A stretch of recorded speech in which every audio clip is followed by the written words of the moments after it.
magandang araw sa inyong lahat. Elmar Toledo, Tunay na Tao TV. Andito na tayo sa segment natin na Lihim na Liham. In short, L na L.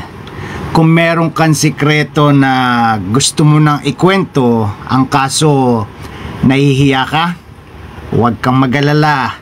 Nandito lang ako. 1 PM lang ang katapat ko. Ako ang magkukwento dito sa Lihim na Liham. Tara, kape tayo. Habang nakikinig kayo, kung ako, isasuggest ko na kumuha kayo ng tissue, kape, lotion, kahit ano na pwede nyo gamitin. Ayun po, ulitin ko yung ating mga lihim na liham ay mapapanood yung muli sa YouTube and Facebook. And speaking of, kasi po yung ating lihim na liham ngayong araw na to ay galing sa pangalang, or tago natin sa pangalang Angel. Siya po yung kauna-unahang nagpadala ng lihim na liham. Bibigyan ko kayo ng maigsing summarization ng nangyari. Si Angel, nakilala niya si Anthony simula nung high school. Sa madaling sabi, nagkatsuktsakan hanggang sa nakilala niya ang kapatid ni Anthony na si Andrew. Diyan natin ngayon simulan ang lihim na liham.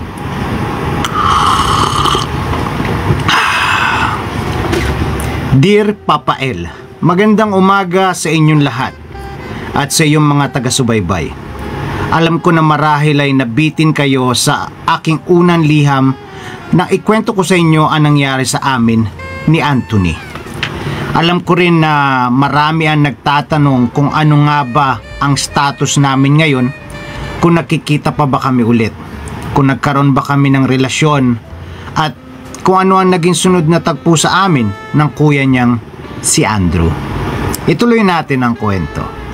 Bago natin ituloy ang kwento, sa dulo ng lihim na liham, sana makapagbigay kayo ng opinion. Makinig kayong maigi sa liham, sa kwento, para makapagbigay kayo ng opinion or saloobin nyo sa maririnig nyong kwento. And syempre, lesson learned. Ayun po, tuloy natin. After a week na may nangyari sa amin ni Anthony, hindi na ako nag-i-expect ng kasunod. Medyo iba kasi ako mag-isip.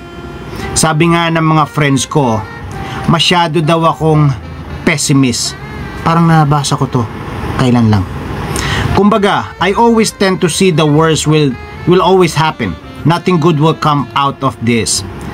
Pero persistent si Anthony. He'd text me every day, and when he calls me, I'd make excuses why I cannot talk to him. Ewan ko ba? Feeling ko kasi masyado siyang naging clingy since na may nangyari sa amin. He acts too sweet and concerned as if kami. Pero hindi naman siya nanliligaw. I know, iisipin yun ang arte ko naman. Bumigay nga ako sa kanya, and now I am expecting to have a relationship pa. I guess, deep down inside of me, yun ang ini-expect ko. But since nauna na may nangyari sa amin, he probably don't seem to think na kailangan niya pa akong ligawan. So, I give him a cold treatment. One time, he called me. I answered the phone. He said, "Did I do anything wrong? Why are you avoiding me? Are you seeing anybody else?" I was very upfront and told him, "Bakit? Tayo ba?" Then Anthony said, "Akala ko lang pala. Akala ko tayo na." Sabi ko sa kanya, "We slept together. That's all." Then he said, "Wow, how can you say that? All along pala, you played me." I sensed the hurt in his voice. Hindi na ako nagsalita. He said, "Sige, just call me na lang when you need me." I'm just here anytime. And then he hung up. I felt bad. Konti lang. Inisip ko, andyan lang naman siya in case I need him. A week passed and I got another text message. This time, it's from Andrew. His message says, Angel, anong nangyari sa inyo ni Utol, ni Anthony? Napapadalas kasi ito na nagiinom. When I asked him kung kamusta kayo, he said, he blew it. Hindi daw kayo okay. May I know what happened? He seemed genuinely concerned. Siyempre, kapatid niya si Anthony. And being an older brother, natural na siguro na concerned siya. I replied to his text message and said, tara, inom tayo. I need someone to talk to. Free ka ba tonight? Medyo matagal-tagal hindi siya nag-reply. Mga 4 p.m. na when he replied to my text, mga 5 hours after pa siya nakasagot. He said, sige, what time and where? Sabi ko, 9 p.m. in Malate. Kita tayo sa may cafe Adriatico. And he replied, okay, see you. It was summertime in April kaya kahit gabi na mainit pa rin ang panahon. I went to Malate and naka-black dress ako. It was a short dress pero hindi naman mahalay. I didn't want Andrew to think I was seducing him. I got out of the taxi and I was early. Mga 8:35 pa lang nandun na ako. Sa tapat mismo ng cafe Adriatico ako bumaba. Nakakailang steps pa lang ako, pagbaba sa taxi, nadinig ko may tumawag sa likuran ko. Angel! Angel! Si Andrew. Bumaba sa sasakyan niya and was waving at me. I couldn't help but gasp by the way he looks. He was wearing a white polo and ang gwapo niya. May resemblance sila ng kapatid niya na si Anthony. Parehas maputi at matangkad. Pilit kong pinigil mapangiti, pero ako napangiti. Baka mahalata niya kasi that I find him attractive.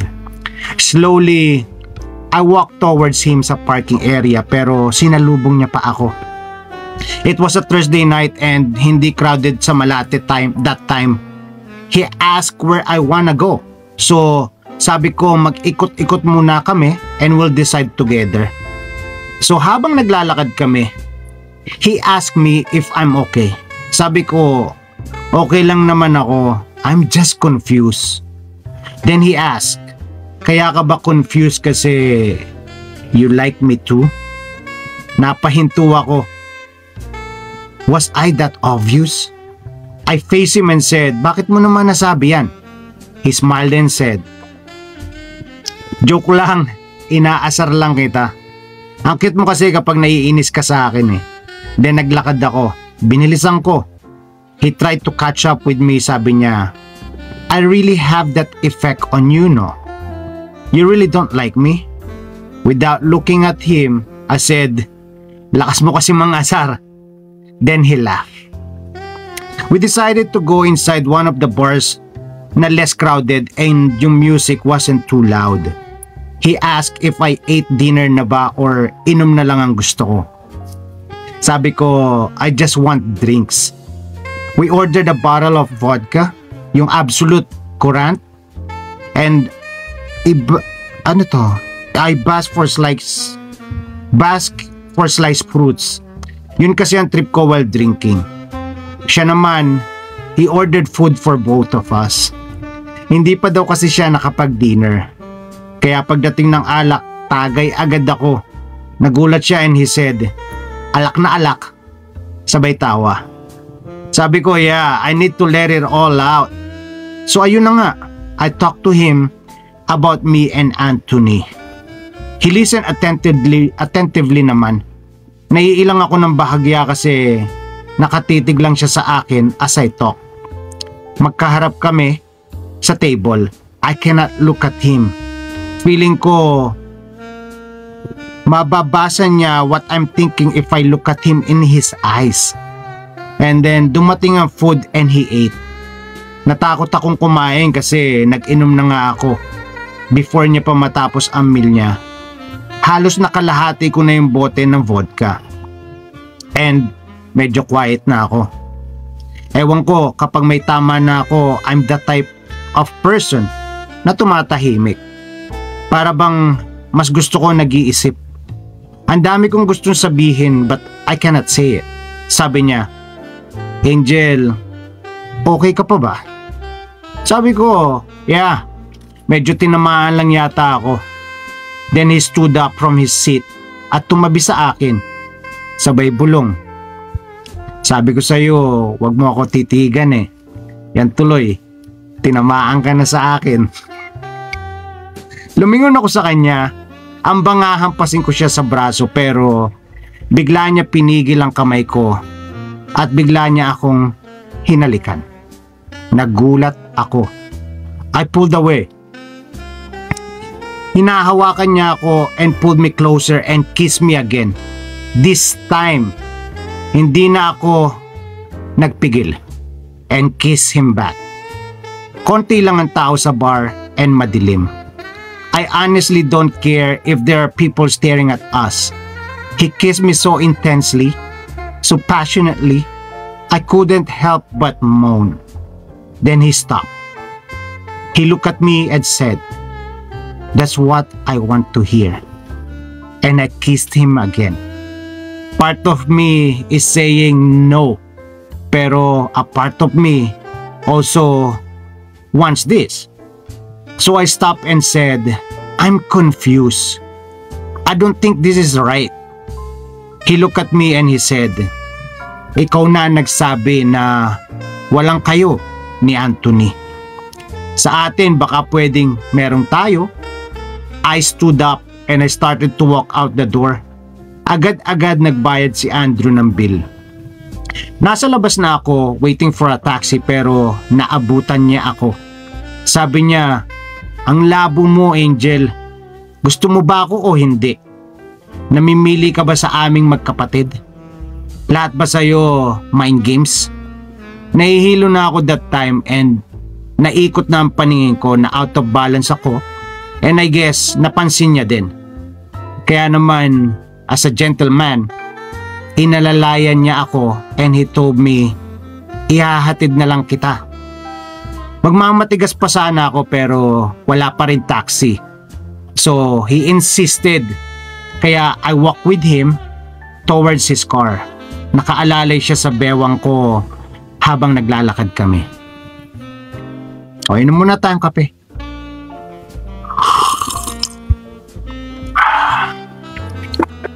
Inalalayan niya ako pasakay sa kotse niya. I wasn't talking.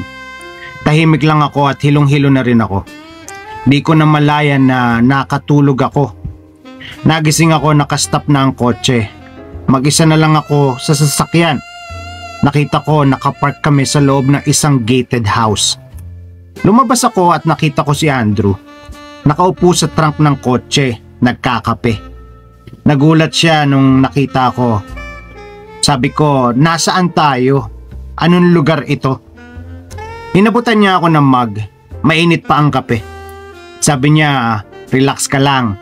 Hindi kita kinidnap. Hinatid kita sa lugar niyo pero hindi ka naman nagigising kanina. Di ko naman alam alin dun yung house niyo kaya diniretso na lang muna kita dito sa rest house. After mo mag-coffee, iuuwi na kita." "Nasaan nga tayo?" sabi ko. Sabi niya, "Tagaytay." "Ha? Tagaytay? Ang layo naman ng narating natin." Hindi niya daw kasi ako madala sa house nila kasi baka makita nga ako ni Anthony. Kaya pala ang lamig, mafag pa, and ang laki ng rest house nila. Parang walang katao-tao sa buong compound. Pero hindi ako nakaramdam ng takot. Kinuha ko ang kape na ino-offer niya and naupo din ako sa trunk ng kotse, katabi siya. For a while, we silently sipped our coffee. Nagsindi siya ng yosi and offered me one. He offered me a blanket. Manipis kasi ang dress ko and ang lamig ng hangin. Ang sarap ng ambience. View namin are the trees under the stars. And then, he held my hand and asked me, Angel, if liligawan ba kita, papayag ka? I look at him in the eye and walang sagot. Hinalikan ko siya. He asked if I want to come inside the house kasi nilalamig na din siya. We went inside the house. Sa receiving area, may malaking couch. Naupo kami and he turned the music on. Pag upo niya sa tabi ko, he started kissing me again. He started to also kiss my neck and ears. Medyo napaungol ako this time. Ang sarap ng dampi ng mga labi niya, considering malamig ang panahon. I can also hear him moan softly. Dahan-dahan kaming medyo napahiga sa couch and he was on top of me. Sinimulan niya na pagapangin ang kamay niya sa akin dibdib. Hinimas niya gently and gumapang ang kamay niya pababa sa aking bewang. Dahan-dahan niya inaangat ang aking dress. Ramdam na ramdam ko na matigas na ang alaga ni Andrew. Slowly, he started to move. Pakadyot-kadyot gently. Nakadamit pa kami parehas, pero grabe ang libog na nararamdaman ko. Pahapyaw niya dinaanan ng kamay niya ang aking hiyas. Napapitlag ako sa sarap at napaungol. He's still kissing my neck and sinubsob niya ang mukha niya sa dibdib ko. Dahan-dahan niya hinawi ang andis ko. Hinapa niya ang aking perlas na basang-basa na. Napaungol naman ako. He said, "Moan, baby. Say my name." Di ko na kayang pigilan and I said, "Oh, Andrew, make love to me." Agad-agad siya naghubad at ako naman ay nagalis na rin ng dress ko and muling nahiga sa couch. Pumaibabaw siya sa akin at hinalikan niya ako mula sa aking labi pababa sa aking leeg. Dalawang dibdib, sa pusod, at sa akin naglalawang hiyas. Ilang dila pa lang niya sa aking hiyas ay halos makatapos na agad ako. Agad ko siya pinigilan at pinatayo habang ako ay nakaupo sa couch. Tinitigan ko ang kanyang muka habang hinihimas ko ng dalawang kamay ang kanyang alaga. Mahaba rin ang sandata ni Andrew at mas mataba kaysa sa kapatid niya na si Anthony. I asked him, "Gusto mo isubo ko to?" And he nodded, say, "Yes, Angel." Agad kong isinubo at sinipsip at dinilaan ang kanyang galit na sandata. Nakita ko ang pagtirik ng kanyang mga mata. Ang ungol na palakas ng palakas. Halos mabulunan naman ako sa pagsubo sa kanyang sandata na lalo niyang ibinabaon sa aking lalamunan. Hinugot niya ang kanyang sandata at agad akong pinatuwad.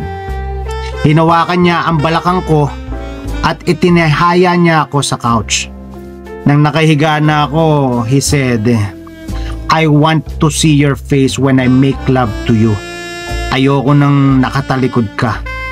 Sabay, biglang baon ng kanyang sandata sa aking hiyas. Napalakas ang ungol ko and mahigpit na napakapit ako sa kanyang likod.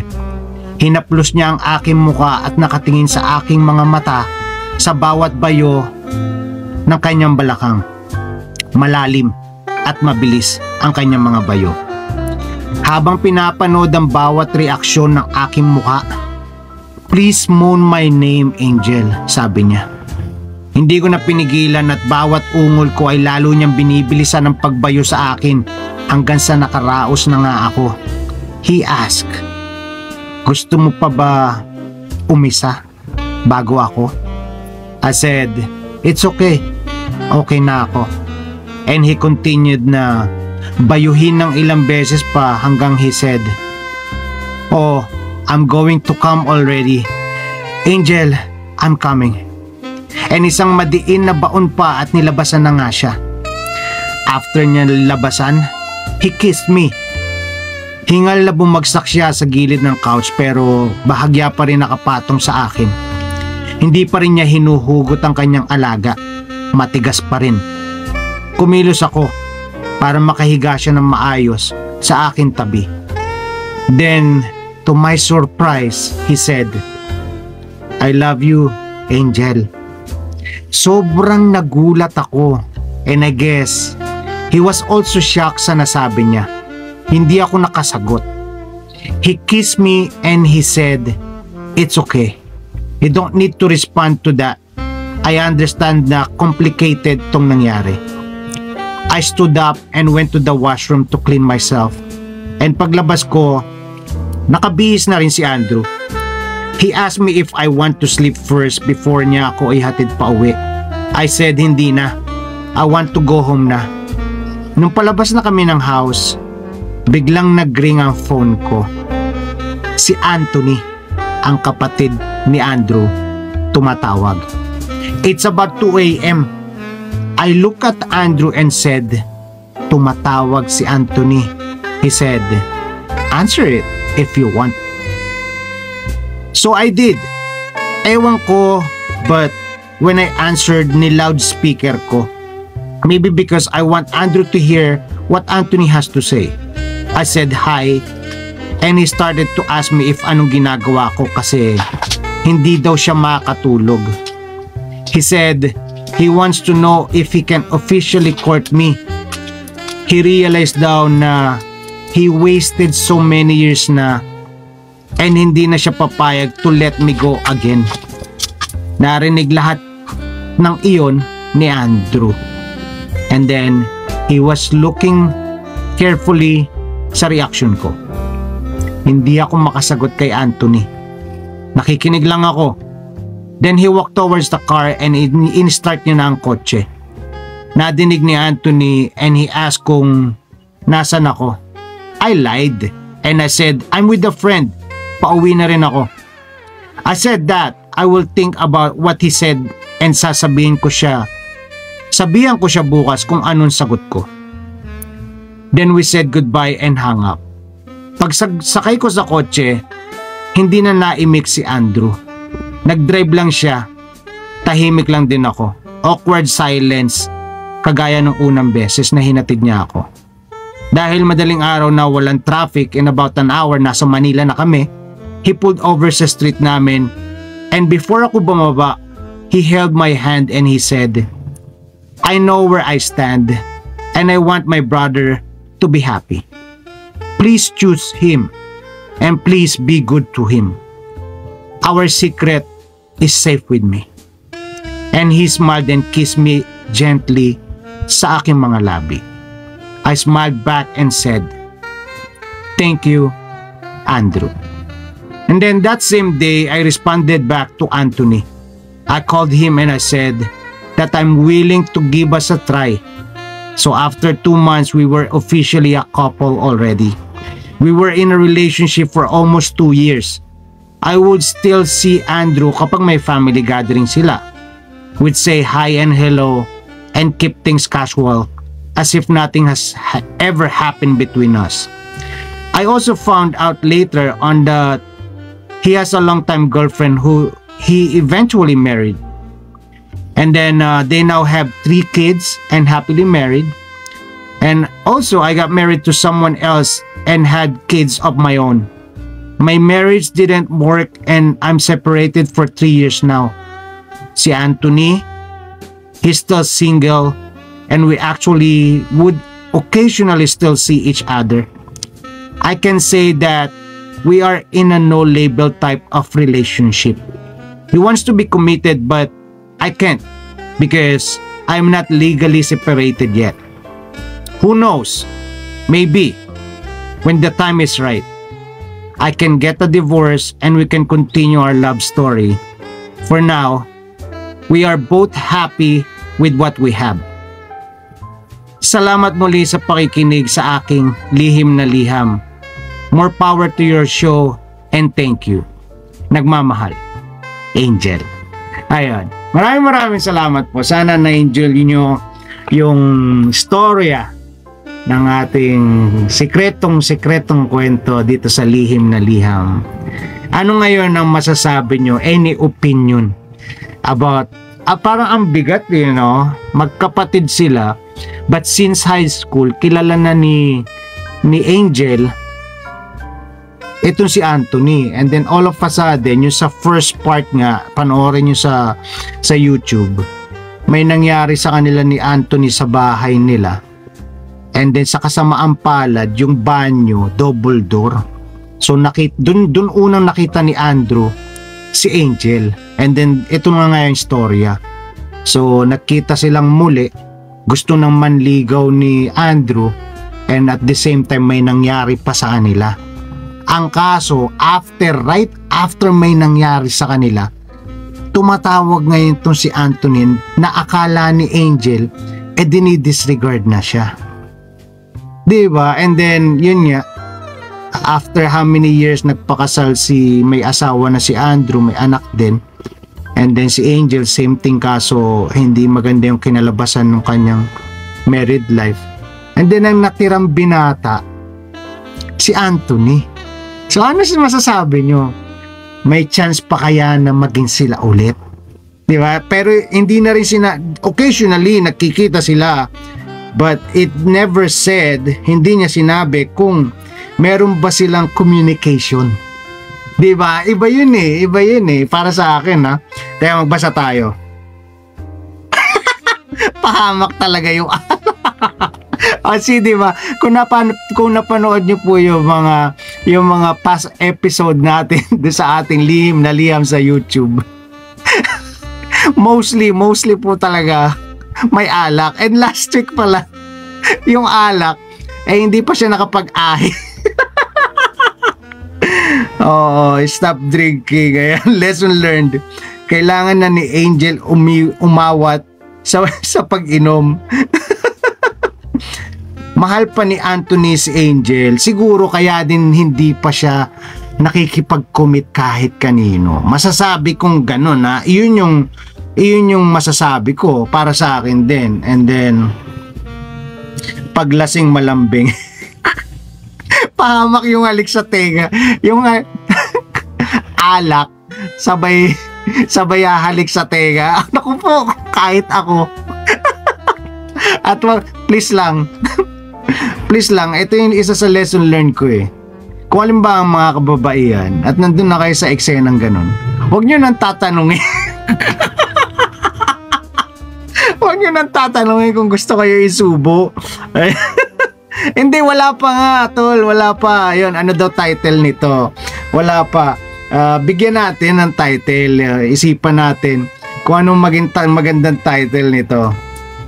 Kung sino talaga ang tunay na nagmamahal, matagal makamove on at nananatiling single. Ayun. So, sa tingin mo rin, Mels, paano, hindi rin natin masabi, it depends din eh. Paano kung halimbawa na, kasi wala naman silang understanding nga diba? So, siguro nakatagpo lang talaga yung iba ng magiging kapareha nila. And sad to say, para kay Angel, hindi rin naging maganda yung kanyang sitwasyon sa married life. So, who knows, diba? Lahat naman ng lihim na liham natin, kinuwento nila to dahil sa may tiwala sila sa atin. But in the end, sarili nilang desisyon, kung ano yung mga pwede pa nilang gawin. Yung sa atin, opinion lang naman, di ba? Hindi, siguro para maganda yung sinubo, isusubo ko ba? Question mark, kaya siguro question mark yung maganda. Title, nalunod sa alak. Hindi, teka. Tuhog lang ang naiisip ko eh. Tuhog. Ayan. Tuhog na anghel. Ayan, anghel na manunuhog. Ayan, di ba? Ang malasing si Angel. Nakakatawa. Ang title na Bulunan sa Turon. Ayun nga po pala, kung kayo po nai-enjoy sa ating lihim na liham, feel free na, kasi ilan na lang yung reserve ko baka meron kayong pagtitiwalaan nyo ako na sa inyong sikreto na gustong ikwento, PM nyo lang po ako. Ayan. Mananatiling sikreto ang inyong mga pagkakakilanlan. Ayun. Siguro I'll stick with isubo mo ako. Ayan. Dun ako sa isubo mo ako. So yun po. Ayan po, at dyan nagtatapos ang ating lihim na liham. Sikreto mo na gusto mo na ikwento ang kaso, nahihiya ka pa? Huwag kang mag-alala. Andito si Asa Lasso. I-PM mo lang ako. Ako ang magkukwento dito sa Lihim na Liham.